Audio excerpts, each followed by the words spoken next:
I had nowhere to go. I was exhausted. I felt like I was gonna die, either from the cold or from hunger. I hoped that I could rest for a couple of hours at Tiffany's place, get my energy back, and figure out what to do next. I'd only been to her new apartment once before. I only had a vague memory of exactly where it was, but I was sure that this was the street.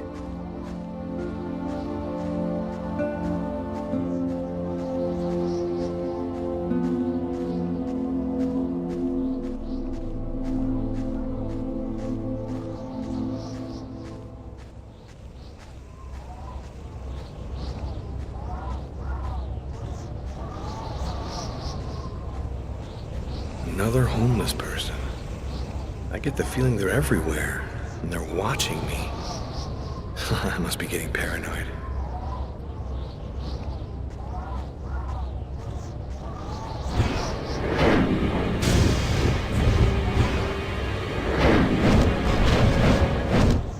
The police.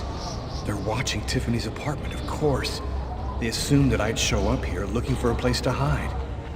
I have to find another way in.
Police. There must be some way to get around.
That window leads to Tiffany's apartment. If only I could find a way to open it.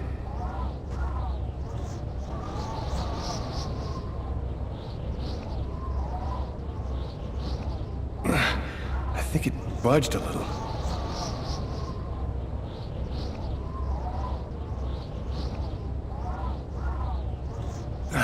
It's open a few inches.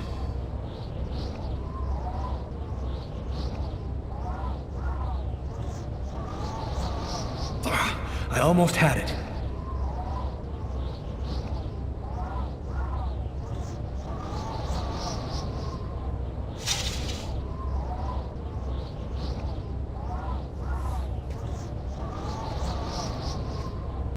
I wasn't too proud about breaking into Tiffany's apartment like a common criminal, but I had no choice.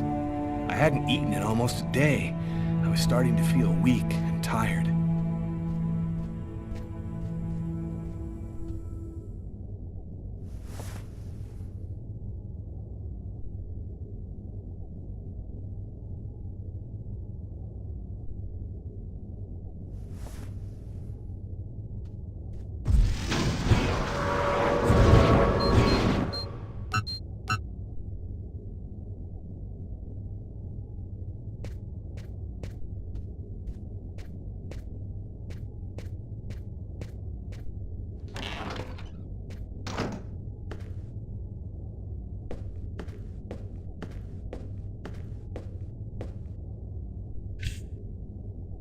Extremely cold temperatures remain the top story today, with the thermometer dropping to a new record low of -15 degrees. Heavy snowfall caused the temporary closing of the Brooklyn Bridge, and sadly, the cold proved fatal for several homeless persons in Harlem and in the Bronx. Europe has not been spared either. Record lows have been registered in numerous countries. Mysterious. And for an expert's point of view on the subject, we have with us today one of the most renowned specialists on Mayan civilization, Professor Dmitry Kuryakin of the Mesoamerican University here in New York. Thanks for being with us today, Professor. You've written a fascinating book on Mayan rituals, and I wanted to ask you if... A specialist in Mayan civilization. He'd known what Kekteklan means. Gotta meet this Professor Kuryakin.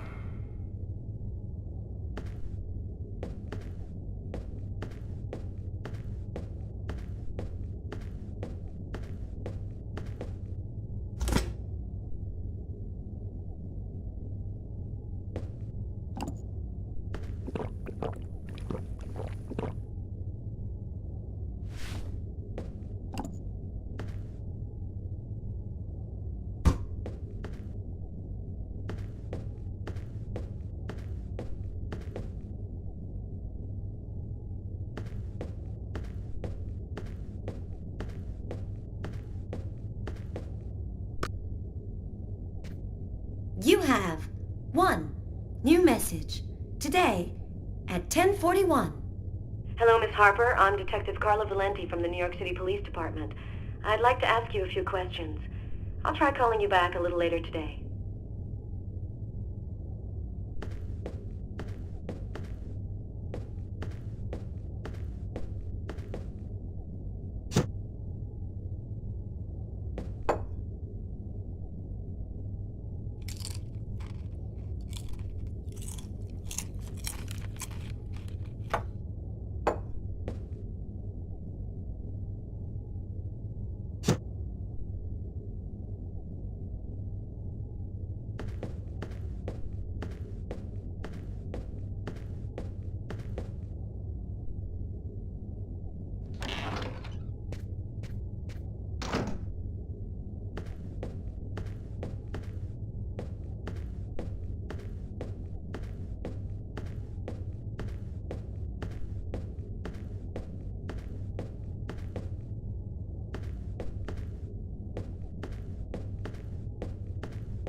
You scared me.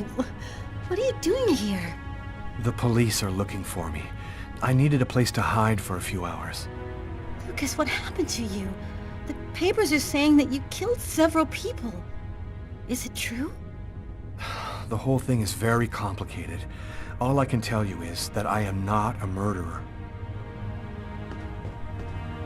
I love you, Lucas. I don't want to lose you.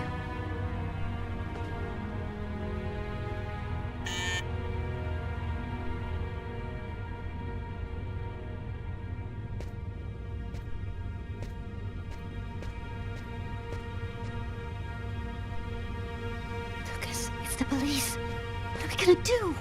Look, I'm sure they just want to ask you a few questions. Just stay calm, Tiffany, and answer their questions. I'll hide in the apartment. Everything will be fine. You'll see. Miss Harper? Miss Harper, are you home? Yes, just a second. I'm coming. Lucas, I can't keep them waiting anymore. I've got to open the door.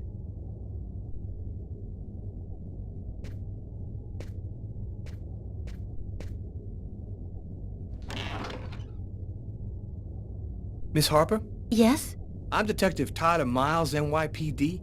I'm working on the Lucas Kane case. I think that you two were romantically involved, isn't that right? We're involved, yes. But we separated. We broke up about a month ago. Have you heard from Mr. Kane recently? Has he tried to contact you?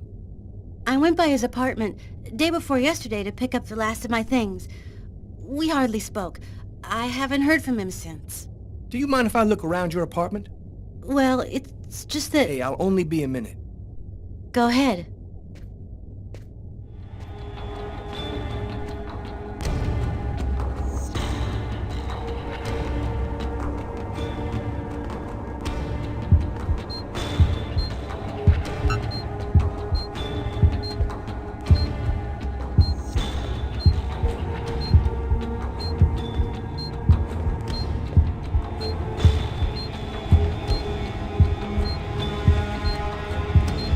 Doing a little redecorating? Yes, the apartment wasn't in very good shape, so I've been painting it. It's taking a long time with my job. I don't have much time to... And what do you do? I'm a nurse. I work at St. John's Hospital.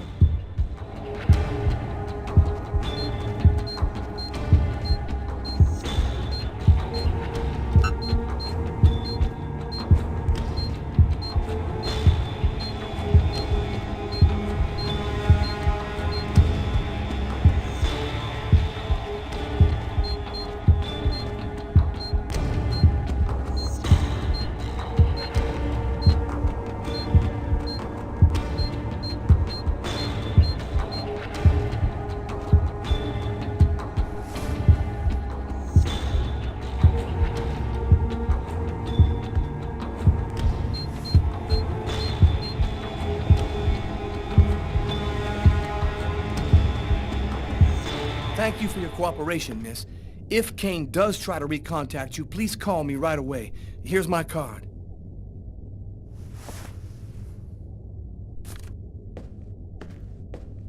Be careful, miss. Kane's a very dangerous man.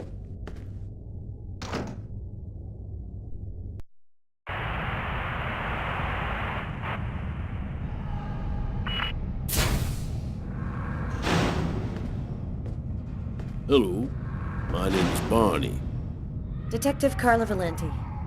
You've come to see Janus, isn't that right? He's down the second corridor on the right. We're finished. Oh, another power outage. It's the sixth time today. Not surprising, though, with this cold weather. Good thing the hospital's got its own backup generator. Remember, Janus's cell is down the second corridor on the right.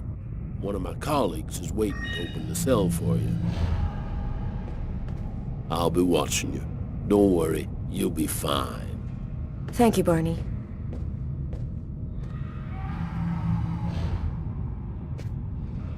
I wasn't sure exactly what I expected to find out by coming here. Kane was the killer, there was no doubt about that. And yet, I needed to know just what happened in the strange case of the Kirsten killings.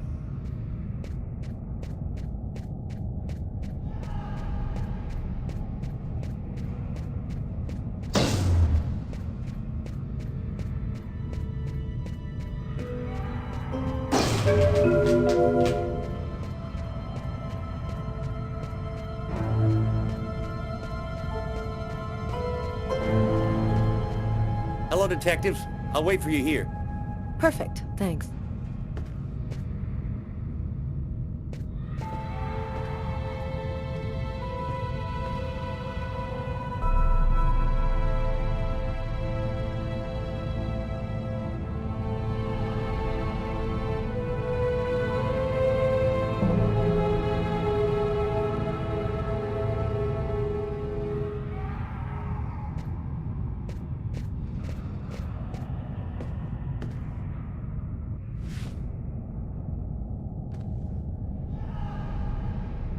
Hello, I'm Detective Carla Valenti of the New York Police Department. I'd like to ask you a few questions, if it's all right with you, of course. Could we talk a little about Kirsten? What really happened in the store? Why have you gone to the trouble of coming to see me, Detective Valenti? I'm mad, you know. What I have to say is meaningless. Isn't that right? Maybe you're not sick. Maybe it's that no one has taken the time to really listen to you. A man and a woman in a laundromat. She's a little overweight, Hispanic looking. Him, he has a knife planted in his eye. How do you know that? I was there. I can see through his eyes. Every one of the murders, I'm there. Who is the murderer? Nobody knows. Nobody sees him. He leaves no trace in people's memories. But I know he exists. He's among us, invisible. He's everywhere. Why is he killing people? He wants to see the other side. He's looking for a little girl. He's been waiting for a long time. He wants her, and will do anything to get her. There have been other identical murders, haven't there? The killings won't stop until they've found the little girl. Why? Why are they killing? Oh, the world's not what you think it is. The Orange Clan are secretly running everything. They're watching us, listening to us all of the time. They record what you say. They know what you're doing each second of the day. They're everywhere. How is this connected to the murders? They want ultimate power. They want the answer to the question of life. They want to be eternal. I have to go now, Anton. Thank you for your help. It's already too late. We're all gonna die from the cold. It'll be the dawn of a new race. The end of humanity. The end of humanity.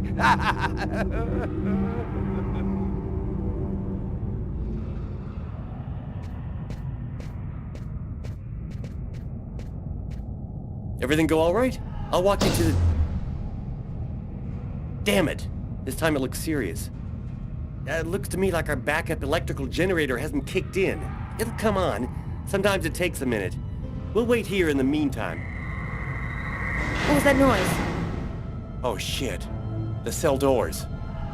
All of the cell doors have been opened. The electrical outage must have screwed up the autolock system. What? You mean the patients are free to leave their cells and nothing... Wait. Don't move. Don't make any noise. We don't want them to locate us here. Just keep cool, and we'll wait for the lights to come on. Relax. Stay close to me. The aide. They got him. I have to move from here, or they'll find me too. If I don't breathe more calmly, I'm gonna faint. And then they get me for sure. Oh God, hurry. Find a way out of here.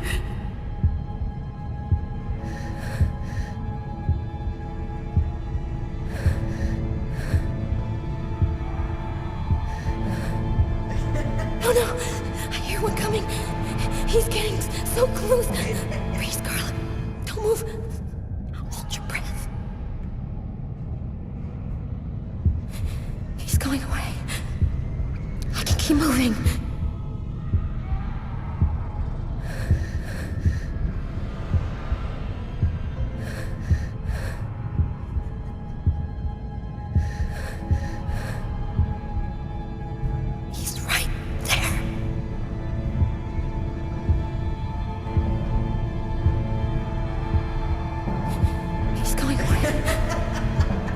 Keep moving.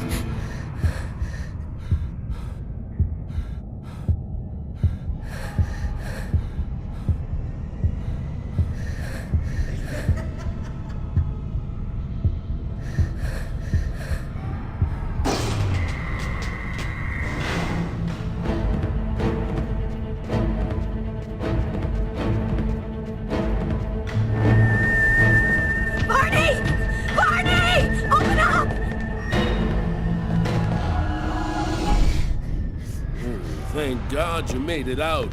I don't know what the hell could have happened. The auto lock system opened all of the cell doors. Are you hurt? Are you sure you're all right? Great, Barney.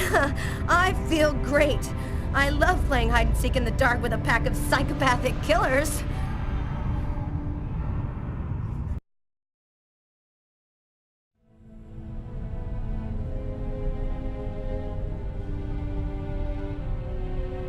This man I'd barely seen on TV was my last hope.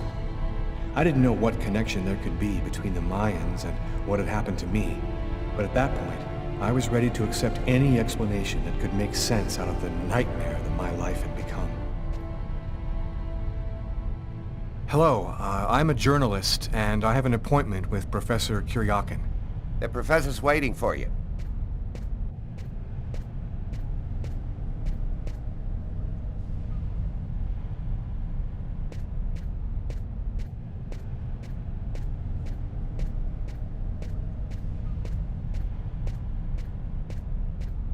Professor Kuryakin? Yes? My name's John Cunningham. We spoke on the phone. I'm a journalist, and I'm gathering information for an article I'm writing about the Mayan religion. Ah, yes, I've been waiting for you, young man. What paper did you say you write for once again? In fact, I'm a freelance journalist. I write articles and sell them to whoever wants to publish them. It's curious, but your face seems familiar to me. Have we met somewhere before? Yeah, I get that a lot. I guess I must have one of those boring faces everybody sees everywhere. Well then, let's have a go at it. Where would you like to start? Can you tell me anything about Kweknitlan? Of course. Come, I'll introduce you.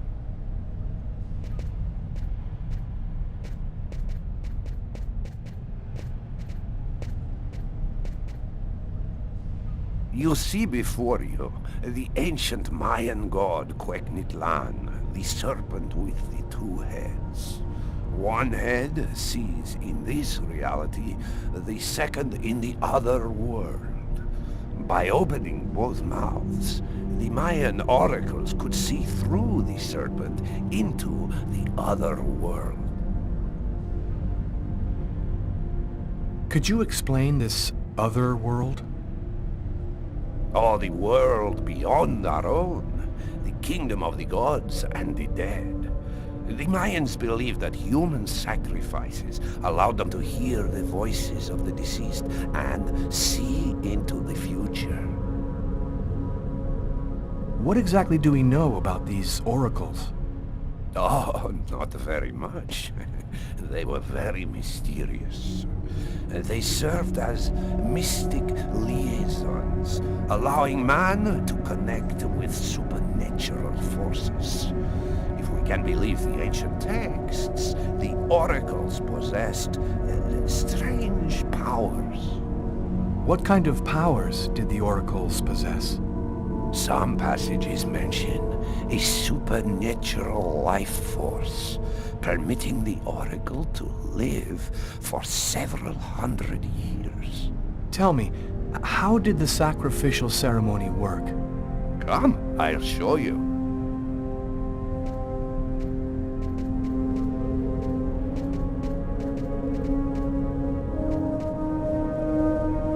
This painting, dating from the 1st century BC, shows a sacrificial ceremony. The victim's agony must have lasted quite some time, the priority being to keep the mouths open as long as possible. The victim was stabbed 3 times, each wound cutting a pulmonary artery leading to the heart. The Oracle is not the one stabbing the victim? Oh, the Oracle must never soil himself with the blood of another. That is why he chooses a sort of proxy, another person in the crowd, totally at random. This person becomes the executor. The Oracle takes complete control of the executor, manipulating him from a distance. What happened to the executor after the sacrifice? He went mad and committed suicide after accomplishing his part of the ritual. A Mayan sacrifice. That's what it was. You aren't a journalist, are you? Who are you? My name is Lucas Kane. The police are looking for me about a murder that I did not commit, but I was the executor. You're a murderer? I'm innocent. I stabbed someone I'd never seen before 3 times, cutting his arteries, just like you described. Do you mean to say that there is a Mayan oracle still living today? But that's completely impossible. Have you ever seen this symbol before? Oh, it's the symbol of Quegnitlan. The executors cut this into their own forearms before accomplishing the sacrifice. So, it is true. My God, the Codex was right. The Codex? What are you talking about, Professor? You can't stay here. Your picture is in the paper that the security guard is reading. He's sure to recognize you. Come, let's leave here, and I'll tell you all about it.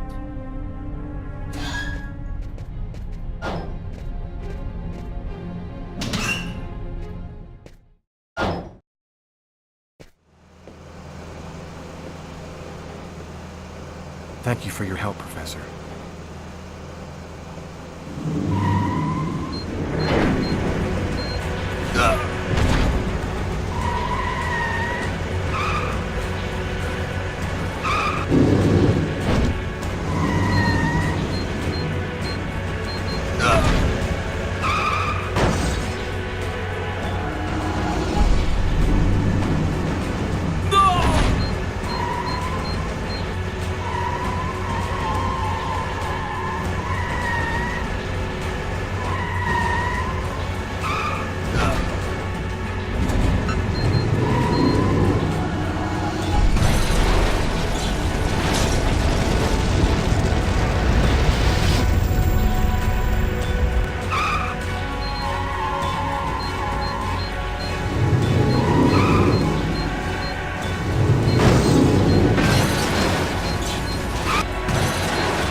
Professor!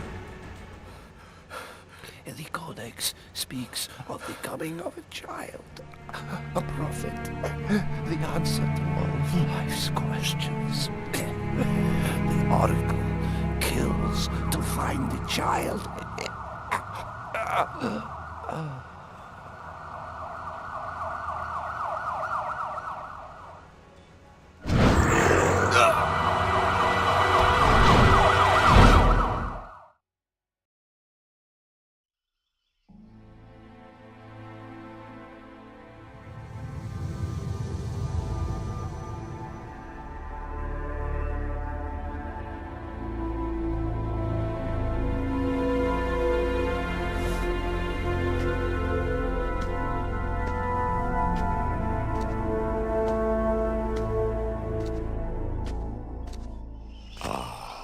There you are. I've been looking forward to meeting you. Few men are capable of resisting an oracle. What is there so different about you?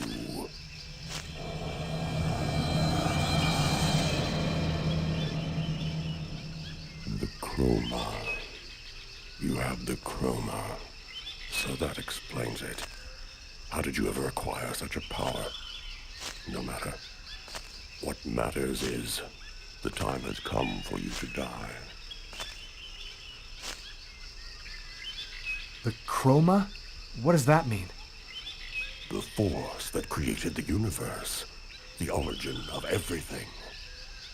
It gives extraordinary powers to those who possess it. Why me? Why choose me? Pure chance.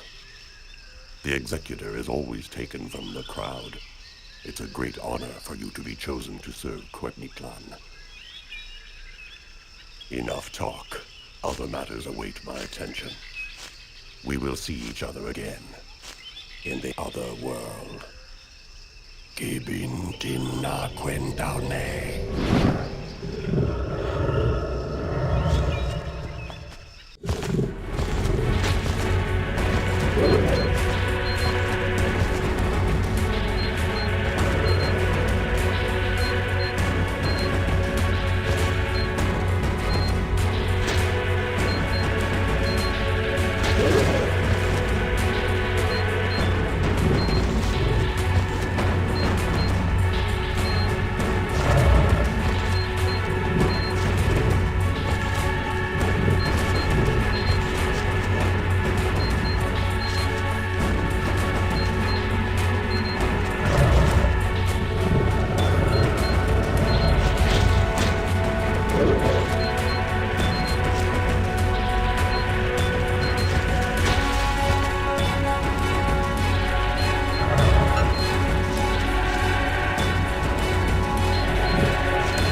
Agatha, but how...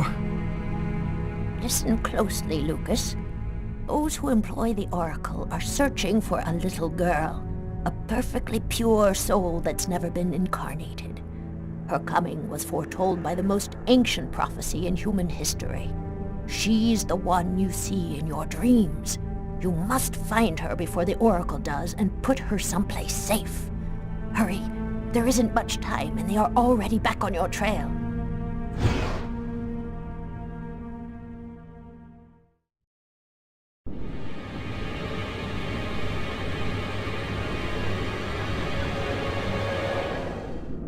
I must inform you that we are unhappy. Very unhappy. He has escaped you again. First in the museum lot. A big mistake, the museum lot. And then in the wave. What's worse, you showed yourself openly to him. And all for nothing. It's just... I was unaware of certain factors, my lords. Which factors? He possesses the chroma. That's impossible. Idiocy. How could he possess the chroma? I know not, but it is a certainty that he does. This is how he resisted my psychic attacks and successfully evaded the police. This could force us to change our plans. This is serious. Very serious. That is not all. Someone has intervened. What do you mean? While you were with him in the wave? Yes, my lord. Someone brushed aside all of my attacks on Kane and protected him. It was not one of ours. Certainly not. No. I think it was something else. Its chroma was... different. Another clan? That's impossible. Only we are left. We have a rival. Who searches for the Indigo child as we do. They must not find the child. That would be a catastrophe. A disaster. Kane is on their side. Unless they are just using him. He is the key. He sees through our eyes. He must not find the child. You must deal with this problem. Definitively. I have already taken measures. He will be definitively dealt with, and soon. Do not disappoint us. You may leave us.